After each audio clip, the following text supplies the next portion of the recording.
Good morning. Trying another day of hand reading to improve my hand reading skills and my range analysis skills. So we have two hands today. Both of these hands I was on the button. First hand is a full ring hand where I have King Queen suited on the button, and we are faced with a limp, or actually a post, and a check. So I'm going to say he could have any two cards, but actually not just any two cards, because I think he's going to be raising a lot. So if you take, just a raising range, maybe something like that, maybe add in some of these suited connectors, because he is in uh, hijack position, maybe 16%. He doesn't have these hands, so he's got all the other junk that's there. Um, I go ahead and raise, as we probably should, with King Queen suited on the button. If called, we're gonna have position throughout the hand, which is great. So I raise, and then villain four puts in the three bet. Now, what is he gonna three bet with? I have a lot of hands on him, and I'll note that this is a 10 NL game. I think if it was a 2 NL, it might be a little bit different. At 10 NL, I've played a lot, and I have a lot of hands on a couple of these players. This player, I have 671 hands. When we look at his pre-flop range, I have three bet blind versus steals with kings to ace queen. His three bet range is fairly wide, includes suited, off suited hands. His four bet range, I think, is even more telling. He's got ace 8 suited, ace 4 suited, ace king off. So he's probably all suited aces, maybe suited kings. Just I think maybe it depends on position, possibly. But I also have some other notes. So I noted that he's probably river honest, so he'll probably bet flop and turn, high frequency, and you can see it. C bet flop 70%, C bet turn 83%, and then C bet river 33%. So if he gets to the river, if he has any sort of value hand, he's probably going to bet again, but if he doesn't, then he's probably going to check. Which sets up a plan that if I'm going to take a hand to the river, I have to be, or if I'm looking at a hand to bluff, on the river, I'm going to have to call at least two bets, a flop and a turn bet, before we get to that possibility. Second thing I have is his raise first in. His raise first in stat suggests it's heavy in the suited range, all the way down to three gappers, and not many offsuit. So, normally if you look at his raise first in stats, raise first in, you can see that they're pretty wide. I mean, 45% on the cutoff and the button. So when you think about 45%, just in Flopzilla, you get 45%. That's his range. But from what I'm noticing is he doesn't really have a lot of these offsuits in his range, which means they're going to have to fill in a lot of this suited range. So I kind of have his suited range, basically most of the suited range. Now, I do think he had uh, all of the aces there, and he could possibly just have all suiteds. I've messed with his range to try to figure out what he could be raising with, but this is probably his raise first in. So this guy is loose and he's aggressive. Now, is this a traditional steal spot? I don't think so. We had a limper, then I had a raise.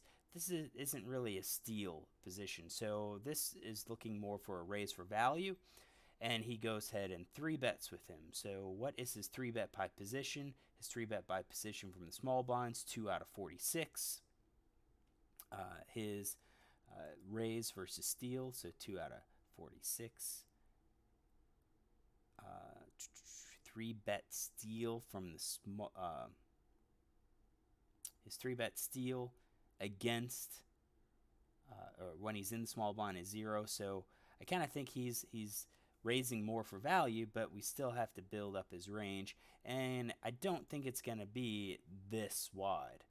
So let's start with perhaps all pockets. Maybe not all pockets. I don't think he had some of the low pocket pairs in his 3-bet range. Um, I think he's got a lot more of the higher stuff. So um, from the small blind, we'll do that. We'll say all of his suited aces. We'll say kings down to that. We will say I know he likes to do these suited connectors, maybe even the one gappers. I think the one gappers start getting a little bit too much. Uh, Maybe take out some of these kings. Maybe not all the way down. If we have 9-8, we probably have eights. We'll also do that. That's 13% 3-bet. That's a little bit higher than what he normally shows. And what is his 3-bet by position was 4%. This is probably a little too wide. So let's take out, I don't know if he has any of the ace middles, or if I've seen any of the ace middles. Yeah, he has those. Um, he had a queen 6 suited that was in his 3-bet range. Maybe not as many kings. Maybe something like that. Maybe he doesn't 3-bet with ace jack, king queen off. And maybe that gets us a little bit better. King jack maybe not. But I think all suited aces for this player. He folds and it comes back to me. Now, against this range, I'm here and I'm going to be behind all of those aces. I'm going to be behind all of the pocket pairs. So this isn't actually a great place to call equity wise. Only 40%. But, we can call because we're going to be in position throughout the hand. We're in that bread and butter situation, which might allow us to take down the pot. So if he is betting at 73% on the flop, 83% on the turn, we may be able to make a move on him with a raise to get him off of his hands because he's going to be raising most of his range. What is his? Let's check his flop stats. So flops, his C bet, 73%, 67 out of 92. But what is it in 3-bet pots? In 3-bet pots, he still C bet 75% of his hand. That's pretty big. His fold to raise after C bet's 50%. It just people haven't really challenged him. So I think by calling, he's going to be betting most of the time. If you just fold this, it's probably okay, but I think you're giving up some equity when you ultimately fold. So it's probably a little bit better to go ahead, call, and see the flop. And then with that plan of if we hit our king, especially if it's king high flop, we probably are ahead of vast majority of his range, and he's going to bet, and you could then argue check, call flop, call turn. If it comes ace high, we're probably going to have to be done with the hand.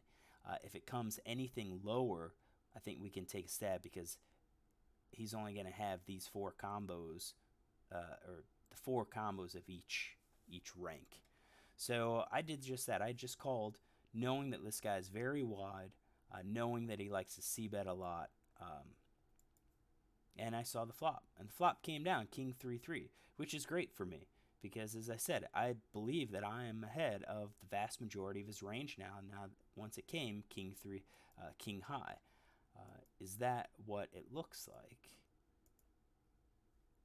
It is. So almost 70%.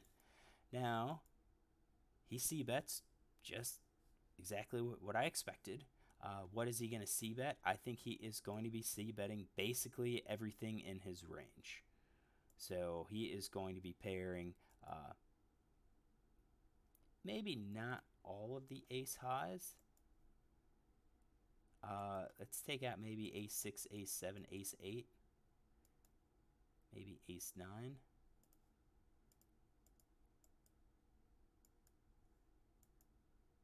That gets it down to 78%. Nah, I take that back. I think he does it with everything. A player this loose, um, he's got a king. He's gonna hope that the king doesn't hit me. So he's gonna be betting with it. Basically, his almost his entire range. Queen 10. Actually, let's just make it 100%. That's what he does. 100%. He's gonna bet. I call.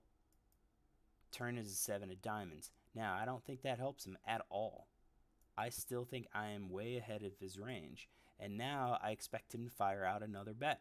And he does. And this time, if you notice, on the flop he bet half pot. On the turn, he bet about a third pot. So I don't think he has a king. The only hands I'm really concerned about is that ace king and aces. And at this point, I don't think he has it. I don't think he has it at all. So what is he going to c bet with? Well, I think now that I called, I think he's going to get rid of some of these ace high hands, possibly. Uh, his pocket pair below top pair, I still think he's going to bet. I think he is aggressive enough to continue doing that, to continue with the bet. And I think with the aggression, you can still see it. His fold to c bet's 48. His fold to turn c bet's 31%. But then his river fold to river c bet 67.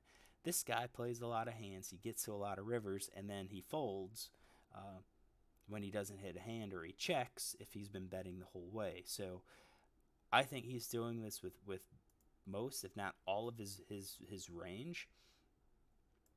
Even some of these ace highs, because again, he might be putting me on a spade. He, in his mind, he may be thinking I would have raised a spade flush draw, a flush draw, and that would have allowed him to get rid of the hand. But because I didn't, maybe I have a lower spade. I don't know. I don't understand some of these players. So he's gonna be raising everything. We'll take out the no mate hands. That's a queen, jack, jack 10. So we'll take those out of his range. I of course called. Now argument could be made: should I raise? I didn't think so, because if I raise, I think he's gonna fold out all the hands except the king. So and the kings would be king, queen, ace, king, king, queen, king, jack. Um, and I think so. If we do that, if we take out all of these, and I think a flush draw is going to call. So if we restrict him to that, now look at how the equity of my hand drops significantly. I think if I bet and get called, I am in pretty bad shape. So I just called here, hoping that he'd bet again on the river, indicating that he at least caught something. Probably even a 7. He would bet at this point. Six of spades came on the turn. Not super happy, but when you look at the percentage of flush draws in his range, it's 13%. I do think if he's gonna bet his flush draws because he's more river honest. He checks, and then it comes back to me, and what should I do? As I just said, I don't think he has a flush. I think I have the best hand right now. And wisdom would be, well, if you think you have the best hand, you should bet. But I'm thinking about, if I bet, what hands are going to call? I've called all this way that I don't think he's going to call with his a7 or a6 hands. I don't think he's going to call queens, jacks, and 10 hands. I don't think he's calling those. I think he's calling top pair or better. So he's calling with that, the king. He's calling with 3 of a kind. Now, I'd say there is a possibility that he spiked that flush and is going for a check raise. But, I mean, when you look at the pot's 104. I have 49. He may have bet pot if I had more to try to, challenge me, try to rep the spade, but I don't think so. I don't think I can bet here and get called by worse. So this is would not be a value bet. So I just checked, and we saw a showdown, and he shows Ace Queen, which kind of fits. I told you with his style, he's going to be betting his entire range, and he did. He did all of his ace high hands. He bet all of those, and that ace queen was what I put. I had was the weakest of his offsuit hands that he would three bet. So we kind of read this and kind of thought based on his actions. We had a plan going in against this loose aggressive player that we were going to call the flop and we were going to call the turn, and if he checks the river, then we know it's honest. So what if I had let's say pocket queens, pocket jacks? I still would have been playing the same way. Would I have bet on the river? Probably not. I think at that time he's only going to call with worse. Is there ever a time when I would take a shot at the bluff? Um, let's say this was a diamond, six of diamonds. Um, if he checks, then I think he's going to fold. He's going to have to fold quite a few of his hands. So at now, if we put in six of diamonds, his ace high hands are 47.6%. I think with how we were playing, we could easily have repped the king. Um, king queen hand, possibly ace king, but you have to ask, wouldn't I have four bet that? And some people four bet, some people don't. Uh, I think you can bet, and you're gonna get, I think, a lot of these folds down at the lower end of the spectrum, and that's gonna represent quite a bit of his range. So yeah, if this was a six of diamonds and I was chasing that flush draw instead of a king, then I think this could have been a spot to bluff. Now, would 49 big bets into a 104 big bet pot get the job done? Probably not. So our break even percentage, I'm basically giving 49 big bets to win 153. So he only needs 32% equity to call. Um, and he may look at that and say, I might be bluffing some of the time based on his perceived range of me. So if he puts me with only kings and spade draws, yeah, he'll probably call. But if he thinks I can also call down with queens, jacks, tens, and nines and eights, then that's another story. All right, so hand number one. Looks like we managed to get his range. Very loose and aggressive player. And we just played passively to take advantage of his aggression. So that's hand number one. Let's take a look at hand number two. All right, hand number two. I'm also on the button, but this is a short-handed game. I don't normally like to play short-handed. I get a little bit uncomfortable with the aggression, with the added aggression, added looseness that goes to it. I have played. I'll sit in these games if I think that they are just starting up and there's wait lists on a lot of the other tables. Then I'm going to sit down and try to get a full ring game going. Or this is later in the evening. We sat at the full ring game and it dropped down to 3, 4, 5 players. Some players are sitting out, and then you'll get additional people coming in and playing. I only had 77.6 big blinds. I may have just taken a loss. I don't have the auto top up on. I don't. I like to. I find it allows me to keep track of how I'm doing a little bit better when I have to manually add chips. So this is a playable hand. I would have waited until after the hand to add chips if I didn't win this hand. So I get ace five of diamonds on the button. We're three-handed. I think this is strong enough to open, so I open for three big blinds, and then the small blind, 3 bets to 10 big blinds. And our big blind will fold. So what is villain 8 going to be opening with? So you can see that I have 310 hands on him. This is a 5 NL table. by the way. So, and his stats look like he is uh, somewhat, maybe a little on the passive side, maybe calls a little bit too much. But his three bet is 7%. And that I think is driven higher by this session, which is he's three bet 4 out of 31 hands. Uh, and that could be shorthanded. I don't remember how long I was playing shorthanded at this table. So uh, I think his three bets are still going to be more on the stronger side. This is what we've seen when he's three bet. So three bet versus steal, he's done it with ace two suited. He's done it with pocket sevens. His three bet range includes queen jack suited, ace king off.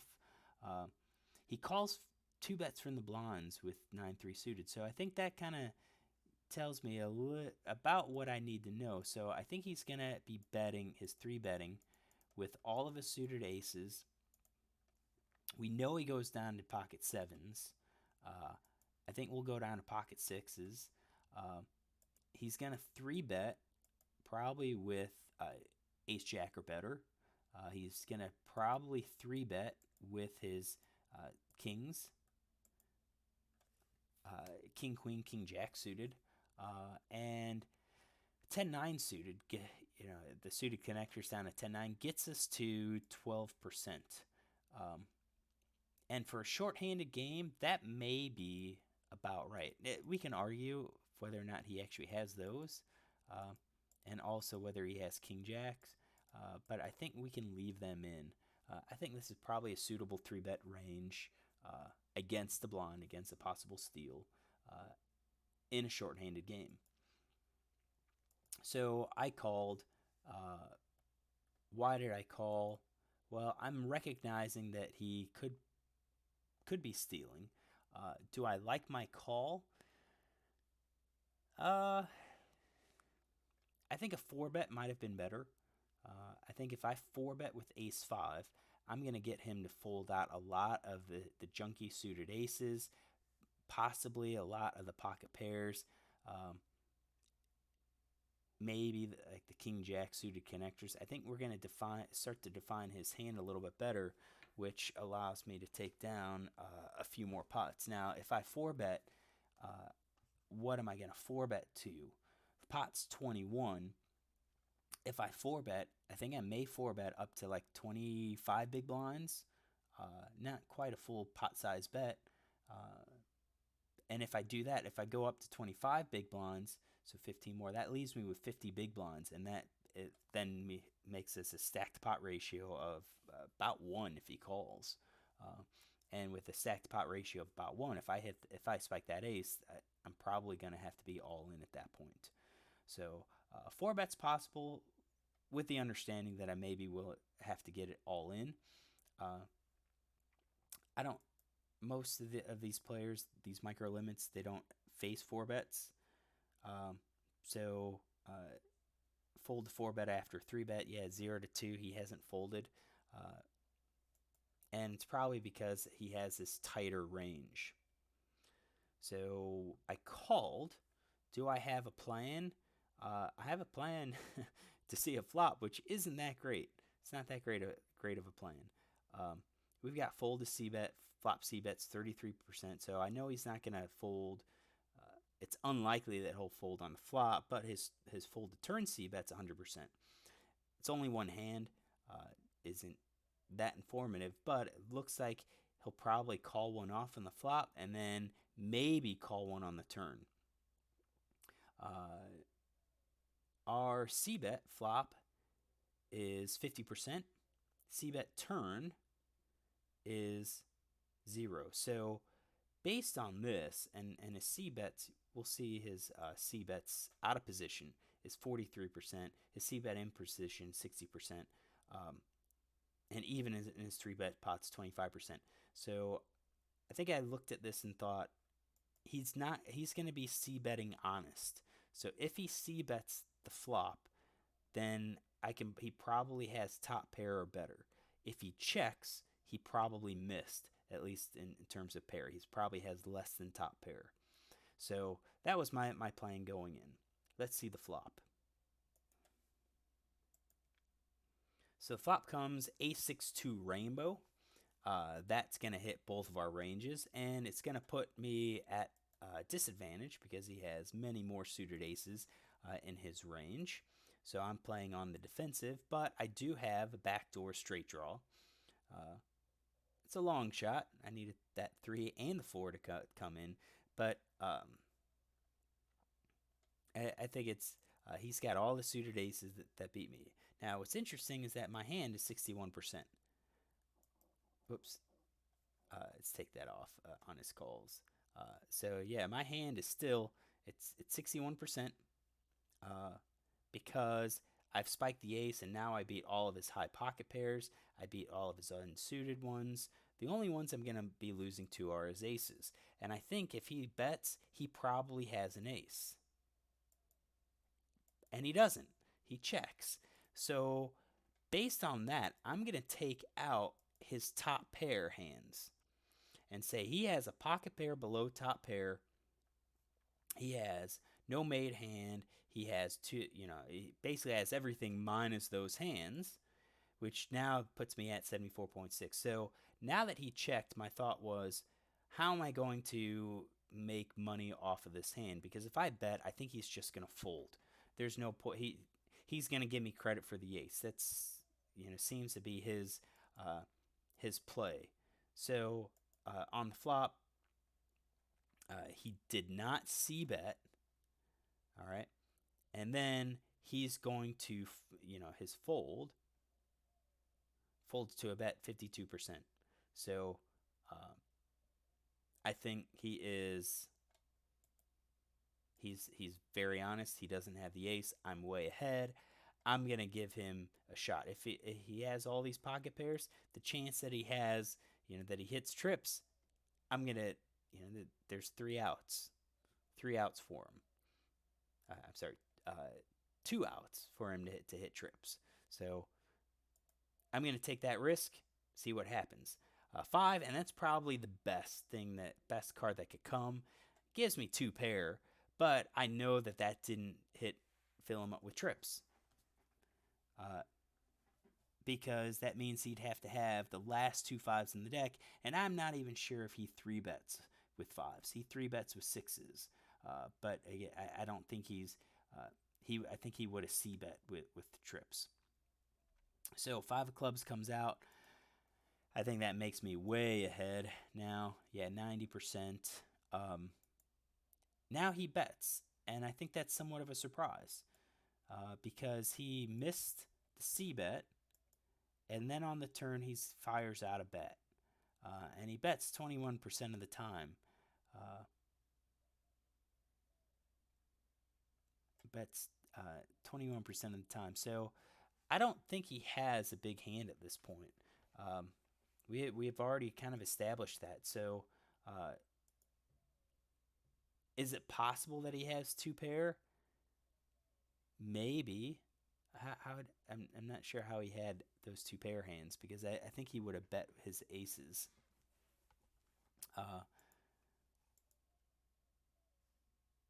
We're gonna go back.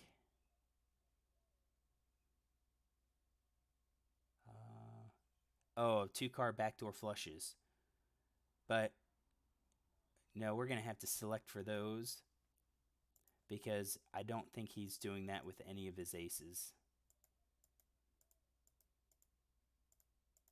Take all of those out.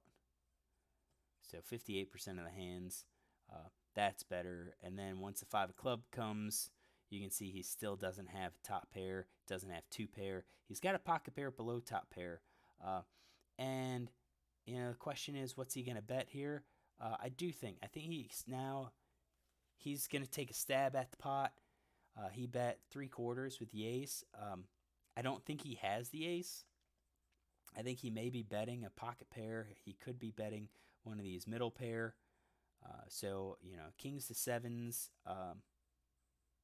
There are no middle pairs. I don't think he's betting these king jack, king queen, queen jack hands. And possibly, but if they're the flush, if they're both 2 clubs, I think he may be. Again, betting to take a stab at the pot. I'm still way ahead of that range. I'm going to call it. Could I have raised it? Man, I don't think so because I think if I raise it, I don't know if he's even going to call with the flush draws. So my plan here, since I checked the flop, which I'm not sure if I should have, uh, if I've checked the flop, then I don't think I can really raise the turn because he's just going to fold out all those hands he was trying to bluff. I think my call now looks kind of like it could be a club. So if a club comes or if a non-club comes, it could encourage him to fire out a river bet, and that may be my only way to get some money. So I called, and then the eight of clubs hits. Uh, Eight of clubs is going to give him a flush 11% of the time. He's going to give him a set 6.82% of the time. But still, most of his hands are really low. What does he do? He bets now. He overbets the pot. And that's actually kind of interesting. He overbet and shoved all in. I don't know if he was aware that I only had 52.6 big blinds, which was the size of the pot. Um, I don't know if he was aware of that or if he knew that I had more and just made the all-in shove because that's convenient to get me all in. We don't know what his thinking is, but what is he going to do that with? Um, I think I don't know if he'd. I don't honestly don't think he'd do it with a flush.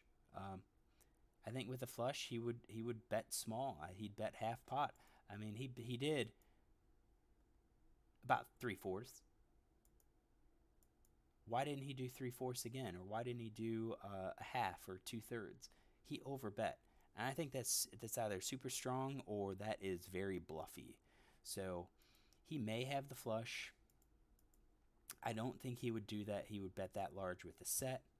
Uh, I think he could do that with a pocket pair below top pair, uh, and a weak pair seven. I don't think so. I just don't think that that's in his range. So um, when you look at the breakdown, you've got 85% that I beat and 14% that I lose to. And I'm way ahead of that. Now, what am I? What are my odds? What am I getting? Well, I have to call basically 52.6 big blinds, 52.6 to win, 52.6 plus the size of the pot, 51. So I have to win 50% of the time uh, to make this call a profitable call. I do think he would do that. The only time I don't is if I think he would only do that with the flush. Yeah, I don't have anywhere close to that. Basically, I have zero. But if we toss in pocket pairs, and we can see how many of them uh, does he need. It's just two kings and queens. I'm still way ahead. What if he only does it with kings? Still, um, I'm still ahead. So I think this is a call. You just kind of have to close your eyes and call it. Uh, and I don't even think two pair is needed because if you think about the two pair, ace six and ace eight beat me. Uh, so the two pair hand, I'm way behind with the two pair. I'm calling because I don't think he has anything. But at best, he has is that flush, and he would have backed into it. And it required him to bet on the flop, or I'm sorry, bet on the turn with that flush. So I called, and he showed pocket sevens. So pocket sevens were in the range. We said I think he was gonna. Actually, there wasn't. It was that weak pair hand. That was that one. Said I don't know why he would do that with pocket sevens, but I guess if he was doing it with eights through king, I'm sorry, with tens, nines through kings, he's probably also doing it with pocket sevens. So notice that when he bet on the turn, he didn't have any sort of draw. His draw was drawing to the two outs of the seven. So he made an aggressive play.